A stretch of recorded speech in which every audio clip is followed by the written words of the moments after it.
Chapter 13 Ames Crossing. In the loveliest town of all were the houses, were white and high, and the elm trees were green and higher than the houses, where the front yards were wide and pleasant, and the backyards were bushy and worth finding out about, where the streets looked down to the stream, and the stream flowed quietly under the bridge, where the lawns ended in orchards, and the orchards ended in fields, and the fields ended in pastures, and the pastures climbed the hill and disappeared over the top toward the wonderful wide sky. Is this loveliest of all towns? Stuart stopped to get a drink of sarsaparilla.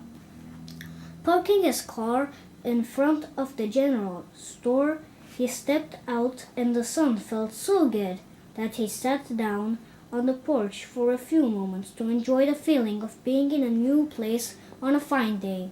This was the most peaceful and beautiful spot he had found in all his travels. It seemed to him a place he would gladly spend the rest of his life in, if it weren't that he might get homesick for the sights of New York and for his family, Mr. and Mrs. Fredericks, C. Little and George, and if it weren't for the fact that something deep inside him made him want to find Margalo. After a while, the storekeeper came out to smoke a cigarette, and he joined Stuart on the front steps. He started to offer Stuart a cigarette, but when he noticed how small he was, he changed his mind.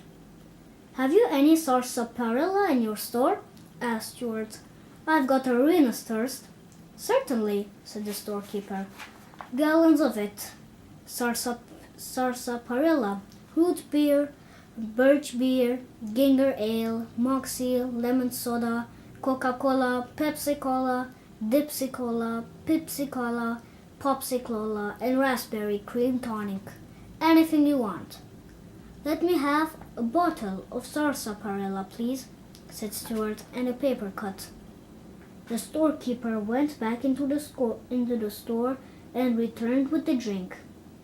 He opened the bottle, poured some out into the cup, and set the cup down on the step below Stuart, who whipped off his cap, lay down on his stomach, and dipped up some of the cool, refreshing drink, using his cap as a dipper. "That's very refreshing," remarked Stuart. "There's nothing like a long, cool drink in the head of the day when you're traveling." "Are you going far?" asked the storekeeper. "Perhaps very far," replied Stuart. "I'm looking for a bird named Margalo. You haven't sighted her, have you?" "Can't say I have," said the storekeeper. "What does she look like?" "Perfectly beautiful," replied Stuart, whipping the sarsaparilla off his lips with the corner of his sleeve. "She's a remarkable bird. Anybody would notice her. She comes from a place where there are thistles." The storekeeper looked at Stuart closely. "How tall are you?" he asked. "You mean in my stocking feet?" said Stuart. "Yes." 2 inches, nothing and a quarter," answered Stuart. "I haven't been measured recently.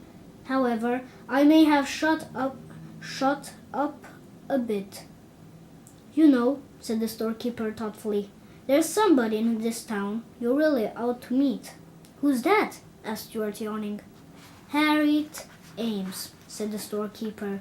"She's just your size, maybe a trifle shorter, if anything." "What's she like?" asked Stuart. "Fair, fat, and 40? No, Harriet is young, and she is quite pretty.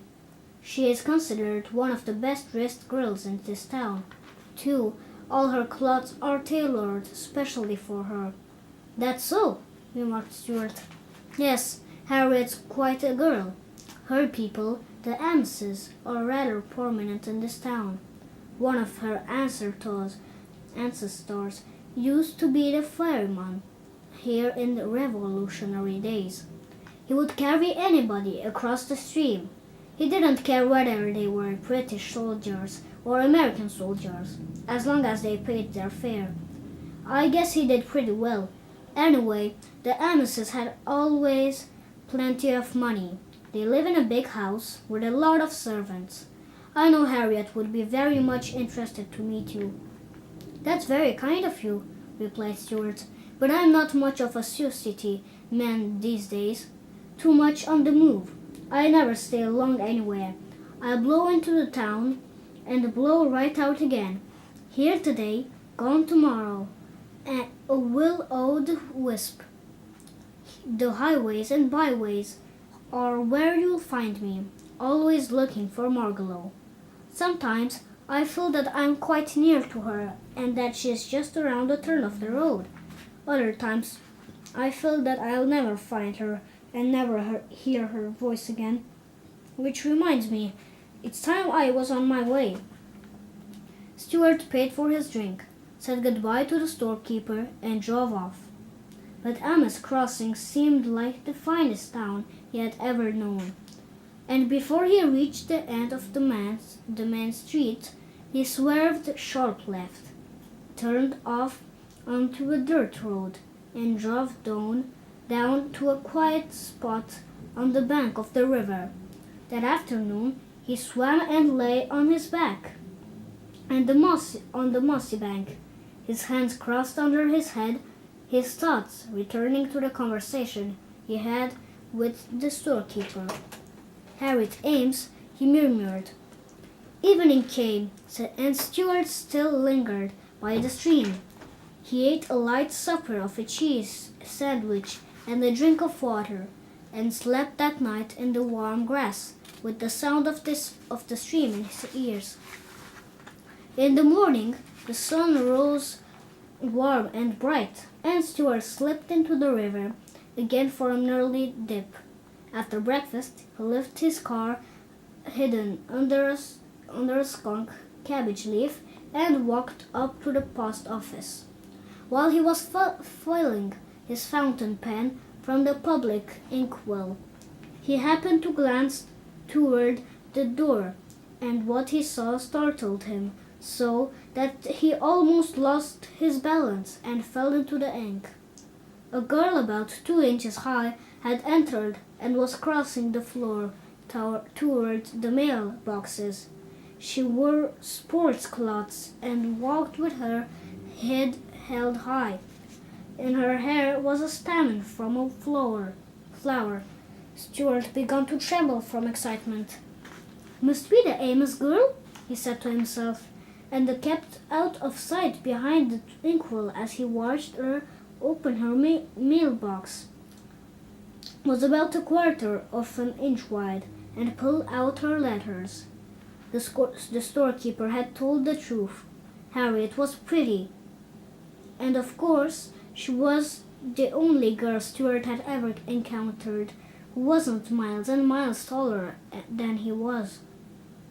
Stuart figured that if the two of them were to walk along together, her head would come a little higher than his shoulder. The idea filled him with interest. He wanted to slide down the floor to speak to her, but he didn't dare. All his boldness had left him, and he stayed hidden behind the inkwell until Harriet had gone. When he was sure that she was out of sight, he stole out of the post office and slunk down the street to the store, half hoping that he would meet the beautiful little girl, half fearing that he would. Have you any engraved stationery?" he asked the storekeeper. "I'm behind on my correspondence." The storekeeper helped Stuart up onto the counter and found some letter paper for him. Small paper, marked with the initial L point. Stuart whipped out his fountain pen and sat down against a 5-cent candy bar and began a letter to Harriet. "My dear Miss Ames," he wrote, "I am a young person of modest proportions. By birth I am a New Yorker, But at the moment I am traveling on business of a confidential nature. My travels have brought me to your village. Yesterday, the keeper of your local store, who has an honest face and an open manner, gave me a most favorable report of your character and appearance. At this point in the letter, Stuart's pen ran dry from the long words, and Stuart had to get the storekeeper to lower him head to first into a bottle of ink so that he could refill the pen. Then he went back to letter writing. Pray forgive me, Miss Ames, continued Stuart, for presuming to strike up an acquaintance on so slender an excuse as our physical similarity, but of course the fact is, as you yourself must know, there are very few people who are only 2 inches in height. I say 2 inches, actually. I am somewhat taller than that. My only drawback is that I look something like a mouse. I am nicely proportioned. However, I am also muscular beyond my years. Let me be perfectly blunt. My purpose in writing this brief note is to suggest that we meet. I realize your parents may object to the suddenness and the directness of my proposal, as well as to my somewhat mouse-like appearance. So I think probably it might be a good idea if you just didn't mention the matter to them. What they don't know won't hurt them. However, you probably understand more about dealing with your father and mother than I do, so I won't attempt to instruct you but will leave everything to your good judgment. Being an outdoors person, I am camped by the river and in an attractive spot at the foot of Tracy's Lane. Would you care to go for a paddle with me in my canoe? How about tomorrow afternoon towards sundown, when the pretty annoyances of the day are behind us and the river seems to flow more quietly in the long shadows of the willows? These tranquil spring evenings are designed by special architects for the enjoyment of boatmen. I love the water, dear Miss Ames, and my canoe is like an old and trusted friend. Stuart forgot in the excitement of writing Harriet that he did not own a canoe. If you wish to accept my invitation, be at the river tomorrow about 5 o'clock. I shall await your arrival with all the eagerness I can master. And now I must close this offensive letter and catch up with my affairs. Yours very truly, Stuart Little. After Stuart had sealed his letter in an envelope, he turned to the storekeeper. Where can I get hold of a canoe? He asked. Right here, replied the storekeeper. He walked over to his souvenir counter and took down a little birch bark canoe with the word Summer Memories stamped on the side. Stuart examined it closely. Does she leak? Asked Stuart. It's a nice canoe, replied the storekeeper, bending it gently into shape with his fingers. That will cost you 75 cents plus a penny tax. Stuart took out his money and paid the man. Then he looked inside the canoe and noticed that there were no paddles. What about paddles? He said, making his voice sound buzziness-like. The storekeeper hunted around among the souvenirs, but he couldn't seem to find any paddles. So he went over the ice cream counter and came back with 2 little cardboard spoons, the kind you use for eating ice cream on picnics. These will work out all right as paddles, he said, Stuart took the spoons, but he was disgusted with the looks of them. "They may work out all right," said Stuart, "but I would hate to meet an American Indian while I had one of these things in my hand." The storekeeper carried the canoe and the paddles out in front of the store and set them down in the street.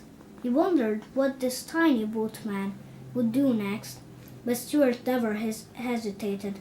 Taking a piece of thread from his pocket, he lashed the paddles to the thwarts, swung the canoe lightly up on his head, and walked off with it as calmly as though he were a Canadian guide.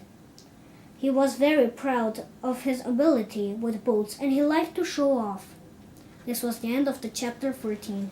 Chapter 14 is an evening on the river on the next video.